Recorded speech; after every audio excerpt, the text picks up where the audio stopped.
Hello students, welcome back to this channel. मैं हूं संदीप गुप्ता और इलेक्ट्रोस्टैटिक्स के आज के लेक्चर में हम एप्लीकेशन ऑफ गॉस लॉ को करेंगे कंटिन्यू। इसमें हमने लाइन चार्ज पढ़ लिया, सिलिंड्रिकल चार्ज पढ़ लिया, प्लेन शीट ऑफ चार्ज पढ़ लिया।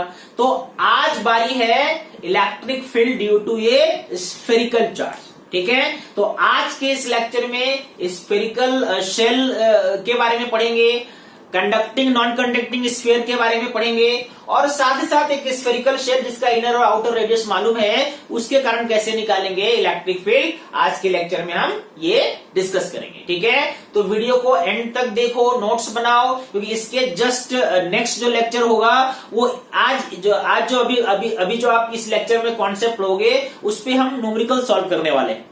तो ये लेक्चर इंपॉर्टेंट है ना, इसको अच्छे से देखिए, नोट्स बनाइए, कोई भी डाउट हो तो कमेंट बॉक्स में पूछिए। ठीक है, चलो आज स्टार्ट करते हैं ये lecture, electric field due to a spherical charge, है ना। और हाँ, चैनल तो सब्सक्राइब करो ही। अगर वीडियो आपको अच्छा लगे तो वीडियो को लाइक करो, अपने फ्रेंड के साथ शेयर करो। ठीक है, क्योंकि इस लॉकडाउन के इस टाइम में सबका सहारा बस एक ऑनलाइन क्लास ही है ना। तो सिलेबस जो है किसी का पीछे नहीं रह जाए, अपने फ्रेंड्स को भी हेल्प कीजिए और साथ ही साथ हमारा जो फेसबुक ग्रुप है उस पे आप जरूर आइए। उसमें कोई भी डाउट या कोई भी किसी तरह कोई प्रॉब्लम हो आप पोस्ट करते हैं तो उसका live query, live doubt clearing class वहां पे होता है। ठीक है, तो चलो स्टार्ट करते हैं electric field due to a spherical charge. Okay, तो सबसे पहले बात करते हैं electric field due to a charge spherical shell और सॉलिड कंडक्टिंग स्फीयर। देखो, एक स्फेरिकल शेल है होलो स्फीयर, एक है सॉलिड स्फीयर, लेकिन मैंने यहां पे और लिखा। क्यों? क्योंकि इन दोनों के कारण इलेक्ट्रिक फील्ड का एक्सप्रेशन सेम होगा, अगर वो होलो स्फेरिकल शेल है या वो सॉलिड कंडक्टिंग स्फीयर है। कैसे? तो थोड़ा सा आपको ये समझ लीजिए। मान लीजिए स्फेरिकल शेल है, अंदर जो है वो खोखला है और आपने चार्ज दिया तो चार्ज कहां पे आएगा? सरफेस पे आएगा। अगर आपने Q, मान लो इसका रेडियस R है और Q चार्ज आपने दिया, है ना, तो सरफेस पे जो भी चार्ज है वो सरफेस पे यूनिफॉर्मली डिस्ट्रीब्यूट हो गया।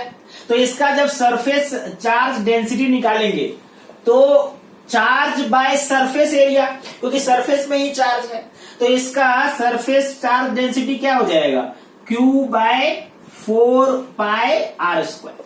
ये अगर स्फेरिकल शेल है तो अगर ये एक मान लो सॉलिड कंडक्टिंग स्फीयर है ना, अगर ये कंडक्टर है, अगर ये कंडक्टिंग स्फीयर है तो किसी कंडक्टर के अंदर वैसे भी चार्ज नहीं होता है ना, क्योंकि चार्ज के मूव करने का चार्ज जो है वो बहुत मोबाइल होता है किसी कंडक्टर के अंदर, और इसीलिए कंडक्टर के अंदर इलेक्ट्रिक फील्ड क्या होता है? नेट इलेक्ट्रिक फील्ड 0 होता है। तो अगर इलेक्ट्रिक फील्ड 0 होगा इसका मतलब चार्ज जो भी अगर आपने Q चार्ज दिया तो यहां पे भी चार्ज कहां आ जाएगा? सरफेस पे। हालांकि अंदर खोखला नहीं है, ये सॉलिड स्फीयर है, लेकिन चूंकि ये कंडक्टिंग स्फीयर है that's why charge will be uniformly distributed over the surface. तो यहां पे भी जब चार्ज डेंसिटी निकालोगे तो चार्ज बाय सरफेस एरिया ही लेंगे, क्योंकि सरफेस में ही चार्ज है। तो यहां पे भी हम सरफेस चार्ज डेंसिटी लेंगे, Q equal to 4πr, sigma equal to Q upon 4π²। ठीक है, इसीलिए इन दोनों का, अगर ये दोनों आइडेंटिकल आपने चार्ज दिया और सेम रेडियस है तो दोनों का चार्ज डेंसिटी सेम होगा और इलेक्ट्रिक फील्ड का एक्सप्रेशन भी सेम होगा। इसलिए मैंने पहला टॉपिक लिया है चार्ज स्फेरिकल शेल और सॉलिड कंडक्टिंग स्फीयर। ठीक है, तो चलो इसके लिए हम लोग निकालते हैं। हम लोग 3 पॉइंट करेंगे कंसीडर। पहले पॉइंट लेंगे इनसाइड, फिर ऑन द स्फीयर और फिर आउटसाइड द स्फीयर, है ना। तो सबसे पहला पॉइंट हमारा कौन सा है? सबसे पहला पॉइंट है इनसाइड द स्फीयर। पॉइंट कहां है? पॉइंट स्फीयर के अंदर है। ठीक है, तो मान लो कि ये एक स्फेरिकल शेल है या सॉलिड कंडक्टिंग स्फीयर है और पॉइंट जो आपने लिया है, पॉइंट है अंदर, है ना। पॉइंट है यहाँ पे, ये पॉइंट P है, ये सेंटर है मान लो, इसका अपना रेडियस R है और O से P का डिस्टेंस स्मॉल r है। आपको इलेक्ट्रिक फील्ड यहाँ पे निकालना है। सरफेस को कितना चार्ज दिया हमने, तो मान लो Q charge is uniformly distributed, plus Q charge is uniformly distributed. अब आपको मालूम है हम कैसे निकालते हैं। निकालने के लिए आप जहां पे भी आपको इलेक्ट्रिक फील्ड चाहिए, यहाँ पे आप गॉसियन सरफेस बनाओगे सिमेट्रिकल, तो गॉसियन सरफेस बनाएंगे तो एक और स्फीयर बनेगा यहाँ पे। ये देखो, this is the Gaussian surface, है ना, एक स्फीयर है जिसका रेडियस R है। अब आप मुझे बताओ कि जब आप गॉस लॉ लगाते हो, है ना, गॉस लॉ मतलब ये integral ED, surface integral of E, है ना, ये क्लोज सरफेस का साइन है। E dot ds equal to क्या लिखते हैं, Q in by epsilon naught. Q in कौन सा चार्ज है, जो आपने गॉसियन सरफेस लिया उसके अंदर का चार्ज। तो यहाँ पे जो आपने गॉसियन सरफेस लिया इसके अंदर कोई चार्ज नहीं है, क्योंकि जितना जो भी हमने चार्ज दिया वो कहाँ पे है, सरफेस पे है, अंदर कोई चार्ज नहीं है, इसलिए यहाँ पे ये क्या हो जाएगा, जीरो। और चूंकि ये जीरो है, इसका मतलब सरफेस एरिया तो जीरो नहीं हो सकता है, यानी क्या जीरो है, electric field zero. That means किसी भी स्फेरिकल शेल या सॉलिड कंडक्टिंग स्फीयर के इनसाइड पॉइंट पे इलेक्ट्रिक फील्ड जीरो हो। ठीक है, सिंपल सा कंक्लूजन है ना। ओके, अगर मैं बात करूं, चलो ऑन द स्फीयर लेते हैं। नेक्स्ट जो पॉइंट है वो लेते हैं point on the sphere. Sphere के सरफेस पे कोई पॉइंट लेते हैं, है ना। मान लो कि आपने ये स्फीयर के सरफेस पे कोई पॉइंट ले लिया यहाँ पे, ठीक है, P। तो जाहिर है कि ये जो डिस्टेंस है, अब ये स्मॉल r और कैपिटल R आपस में क्या हो गया, इक्वल हो गया, यानी एक्चुअल में यही गॉसियन सरफेस है। और इस गॉसियन सरफेस में कितना चार्ज है टोटल, तो टोटल चार्ज कितना दिया आपने, Q दिया है। ठीक है, समझ में आ रही बात। यानी अब यहाँ पे अगर हम ये लगाएंगे गॉस लॉ का फॉर्मूला, तो क्या हो जाएगा, integration E ds is equal to total charge हमारा कितना है, Q। That means Q upon epsilon naught. ये कौन सा चार्ज है, जो गॉसियन सरफेस के अंदर है। ठीक है, एकदम सिंपल एक्सप्लेनेशन है। अब यहाँ पे एंगल देखो, जो आपने लिया है गॉसियन सरफेस, यहाँ पे एक छोटा सा आप यहाँ अपने एक ds ले लो। ds का एरिया वेक्टर किधर होगा, इधर होगा।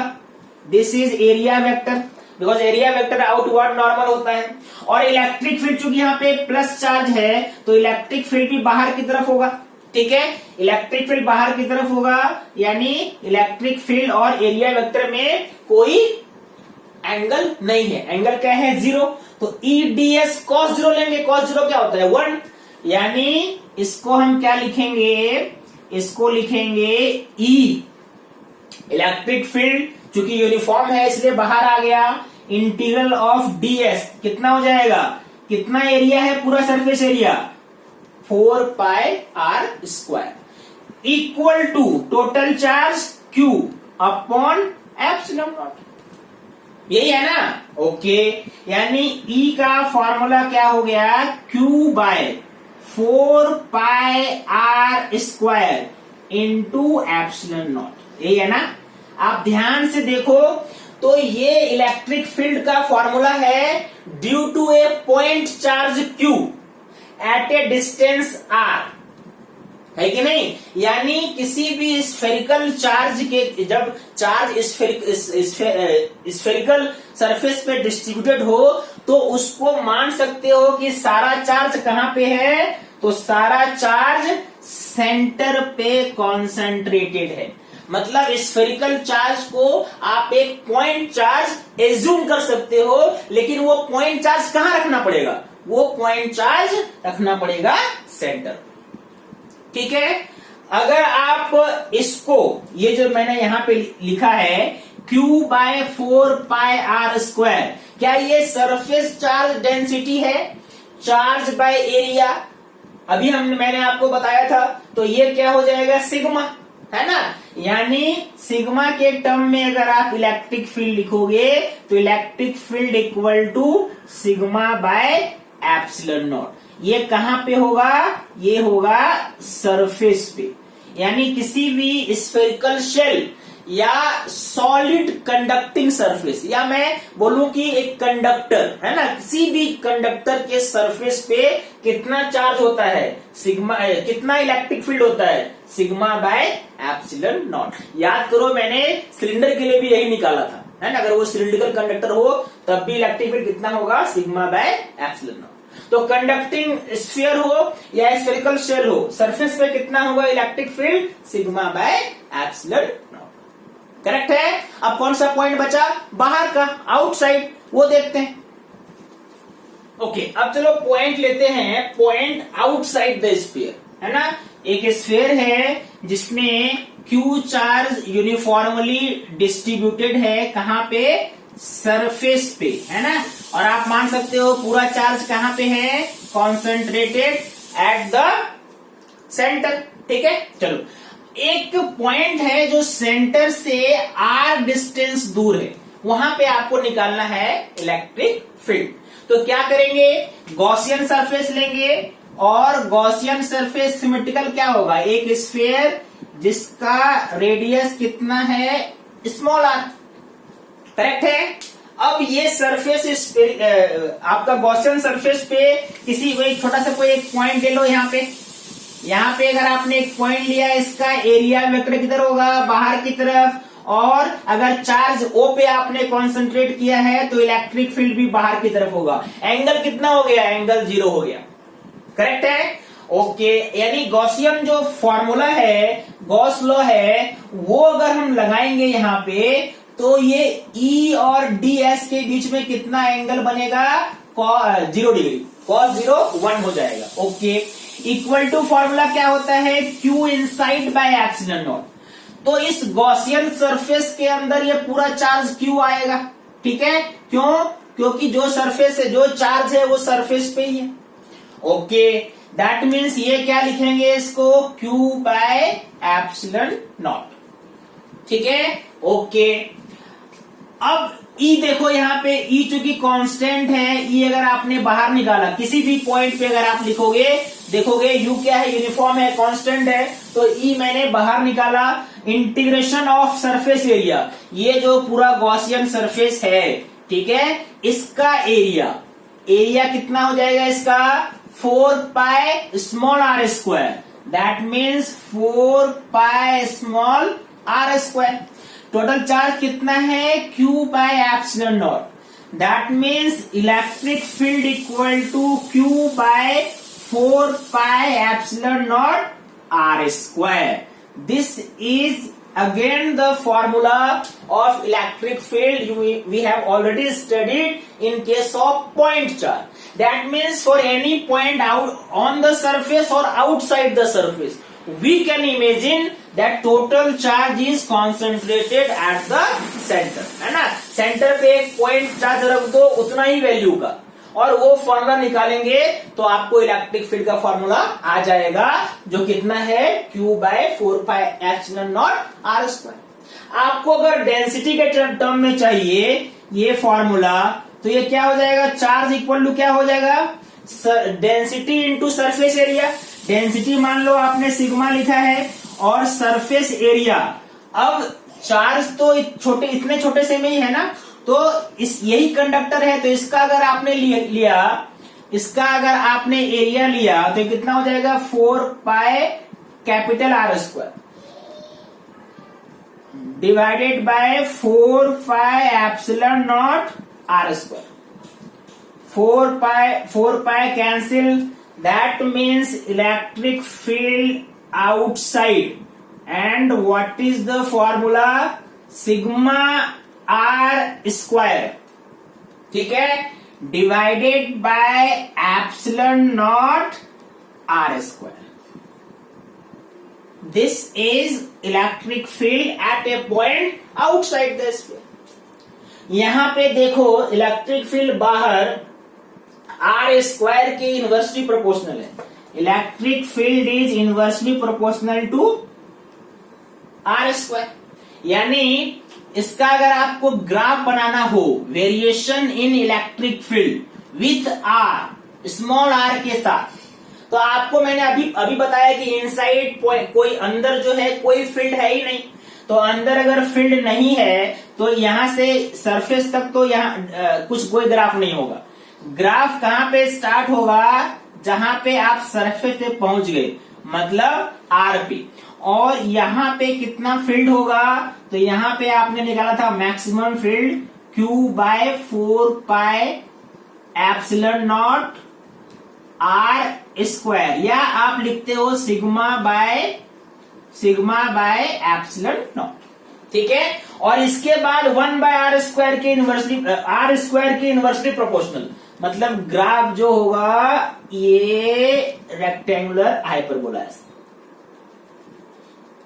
ठीक है, ऐसे जो है ये ग्राफ आगे बढ़ेगा। This is the graph variation in electric field with R in case of spherical shell और कंडक्टिंग सॉलिड स्फीयर। दोनों का एक्सप्रेशन सेम है, ग्राफ भी सेम। ठीक है, देखिए ध्यान से। चलो अब बात करते हैं non conducting charge solid sphere. ठीक है, अभी आपने कंडक्टिंग चार्ज सॉलिड स्फीयर पढ़ा था, लेकिन अगर मान लो वो सॉलिड स्फीयर नॉन कंडक्टिंग है ना, और उसको आपने चार्ज किया, तो उसको जब आपने चार्ज किया तो चार्ज जो है वो यूनिफॉर्मली डिस्ट्रीब्यूट हुआ। करेक्ट है, यानी चार्ज सरफेस पे भी है और जब आपने चार्ज दिया तो यूनिफॉर्मली पूरे स्फीयर में चार्ज डिस्ट्रीब्यूट हो गया।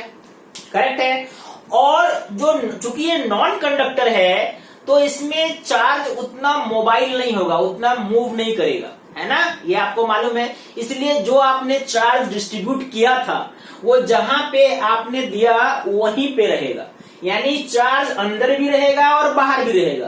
कंडक्टर में क्या हो रहा था, चार्ज बहुत मोबाइल होता है ना, इसलिए अंदर का जो चार्ज है वो कहां पहुंच जाता है, सरफेस पे। लेकिन चूंकि नॉन कंडक्टिंग स्फीयर है, इसमें चार्ज की मोबिलिटी कम होगी, इसलिए जहां पे आपने चार्ज दिया वो वहीं पे रह जाएगा। यानी इस बार अंदर भी चार्ज है, सरफेस पे भी चार्ज है। यानी इस कंडीशन में आपको लेना पड़ेगा वॉल्यूम चार्ज डेंसिटी रो, जिसका फॉर्मूला क्या होगा, अगर आपने Q चार्ज दिया है तो charge by volume 4/3 pi R cube. That means now we will take volume charge density, volume charge density. Correct, okay. अब हम फिर से 3 पॉइंट लेते हैं। पहला पॉइंट मैंने यहां पे लिया है इनसाइड, पहला पॉइंट मान लो अंदर लिया है, ये यहाँ पे P, ये डिस्टेंस मान लीजिए R दिया हुआ है। यहाँ पे आपको निकालना है electric field inside the sphere. क्या करोगे, गॉसियन सरफेस बनाओगे, ये आपको अब मालूम हो गया है गॉसियन सरफेस के बारे में। ये आपने गॉसियन सरफेस बना दिया, ठीक है, और फिर गॉस थ्योरम यूज करेंगे। क्या है Gauss theorem, E.ds equal to Q in upon epsilon naught. ठीक है, आपको ये भी अब मालूम चल गया कि कोई भी अगर आप ds लोगे तो उसका एरिया वेक्टर और फील्ड एक ही डायरेक्शन में होगा, मतलब यहाँ पे cos 0 1 होने वाला है। यानी इस तरफ आप लिख सकते हो इलेक्ट्रिक फील्ड बाहर, और ds मतलब जो आपने गॉसियन सरफेस लिया है उसका एरिया कितना हो जाएगा, 4 पाई आर स्क्वायर। करेक्ट है। अब बात आती है Q इन मतलब कौन सा चार्ज, जो आपने गॉसियन सरफेस लिया उसके अंदर का चार्ज, ये चार्ज। ठीक है, अब ये आप पूरा Q नहीं ले सकते, ये पूरे Q में कुछ पार्ट इस स्फीयर के अंदर है, कुछ बाहर है, तो इसके अंदर कितना है ये लेना है ना। इसके अंदर क्या कैसे निकालेंगे चार्ज, देखो चार्ज निकालने का फॉर्मूला क्या आप यहां बन गया, डेंसिटी इंटू वॉल्यूम। जिस वॉल्यूम में आपको चार्ज चाहिए उस वॉल्यूम को डेंसिटी से मल्टीप्लाई कर देंगे तो चार्ज आ जाएगा। यानी Q इन के प्लेस में हम क्या लिखेंगे, हम लिखेंगे density into volume of this sphere. ये जो गॉसियन सरफेस है इसका वॉल्यूम, क्योंकि हमें इसके अंदर का चार्ज चाहिए। तो इसका वॉल्यूम कितना होगा, इसका वॉल्यूम होगा 4/3 pi small r cube divided by epsilon not. 4 पाई मुझे दिख रहा है कैंसिल हो रहा है, करेक्ट है। ये आर स्क्वायर नीचे भी आ रहा है, आर स्क्वायर कैंसिल ही कर देते हैं, आर स्क्वायर आपने कैंसिल कर दिया, यहां पे एक आर आ गया। यानी ई का फॉर्मूला क्या आया, ऊपर है rho into R, rho into R, और नीचे 3 आ गया, 3 epsilon naught. This is the formula of electric field inside a non conducting charge solid sphere, है ना। इनसाइड पॉइंट पे अगर आपको आर डिस्टेंस पे फील्ड निकालना है तो आप ऐसे निकाल सकते हो। ये फॉर्मूला मैंने रो के टर्म में निकाला, आप टोटल चार्ज क्यू के टर्म में भी निकाल सकते हो। क्यू इक्वल टू क्या लिखेंगे, rho into 4/3 pi capital R Q, तो उस टर्म में भी आपका आंसर आएगा। देखो E इक्वल टू, अगर आपको क्यू के टर्म में चाहिए तो रो के जगह में हम क्या लिख सकते हैं, रो के जगह में, हाँ रो के जगह में लिख सकते हैं Q upon 4/3 pi R Q. तो ये फॉर्मूला क्या हो जाएगा, Q/4/3 पाई आर क्यू, ठीक है। ये क्या है, this is rho into R upon 3 epsilon naught. ये 3 और ये 3 कैंसिल, दैट मीन्स फील्ड का फॉर्मूला क्या आया, Q/4 pi epsilon naught R cube into R, ठीक है। अगर आप ध्यान से देखो तो दोनों ही फॉर्मूला में आपको क्या समझ में आएगा कि E is directly proportional to R। In terms of density, E equal to rho r by 3 epsilon naught, E equal to rho r by 3 epsilon naught। एकदम याद रखो इसको, रो E equal to rho r upon 3 epsilon naught। In terms of Q, Q by 4 pi epsilon naught r cube into R। ये electric field है एक non conducting charge sphere के inside point पे। अगर ये पॉइंट सरफेस पे होता है ना, सरफेस वाला आसान होता है, तो चलो मैं यहीं पे आपको सेकंड कंडीशन इसका कराता हूं। अगर चार्ज जो है वो ऑन द स्फीयर तो क्या करोगे, small r is equal to capital R, है ना। P अगर पॉइंट स्फीयर पे होगा तो P का जो डिस्टेंस क्या होगा, जो रेडियस है स्फीयर का, यानी ये आपका स्मॉल r का जगह हम क्या लिखेंगे, कैपिटल R। तो E का फॉर्मूला एक तो मिल गया आपको, rho capital R by 3 epsilon naught. ये कहां पे निकाल रहे हैं हम लोग, सरफेस पे निकाल रहे हैं।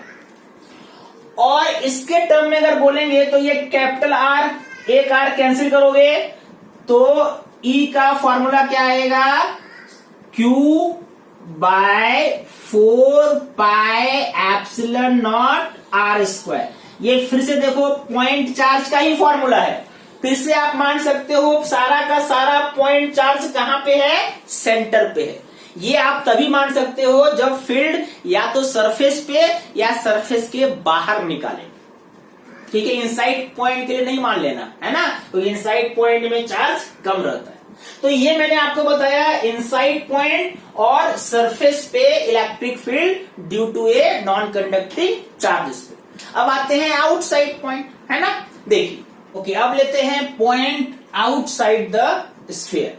ये बड़ा ही आसान है ना। तो आउटसाइड के लिए मैंने आपको क्या बताया कि आप मान सकते हो सारा चार्ज कहां पे है, सेंटर पे कॉन्सेंट्रेटेड है।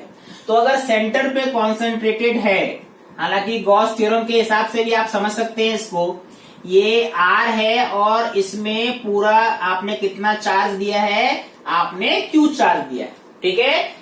ये सेंटर से R डिस्टेंस दूर P पॉइंट पे क्या निकालना है आपको, इलेक्ट्रिक फील्ड। आपने क्या बनाया, आपने लिया एक गॉसियन सरफेस, ठीक है। इस पूरे गॉसियन सरफेस पे अगर आपने गॉस थ्योरम लगाया तो फिर से आपका E dot D S equal to Q in by epsilon naught. आपको मालूम है कि ds का जो डायरेक्शन है वही इलेक्ट्रिक फील्ड का डायरेक्शन है, यानी ये हो गया ई ऑफ इंटीग्रेशन ऑफ डीएस, किसका एरिया, इस पूरे गॉसियन सरफेस का एरिया। और ये कितना हो जाएगा 4 पाई स्मॉल आर स्क्वायर। कितना चार्ज है, टोटल चार्ज Q है, तो Q by epsilon naught, that means E equal to Q by 4 pi epsilon naught R square. देखो ये पॉइंट चार्ज का ही फॉर्मूला है ना, तो आउटसाइड पॉइंट के लिए क्या मान सकते हो, टोटल चार्ज कहां पे है, सेंटर पे।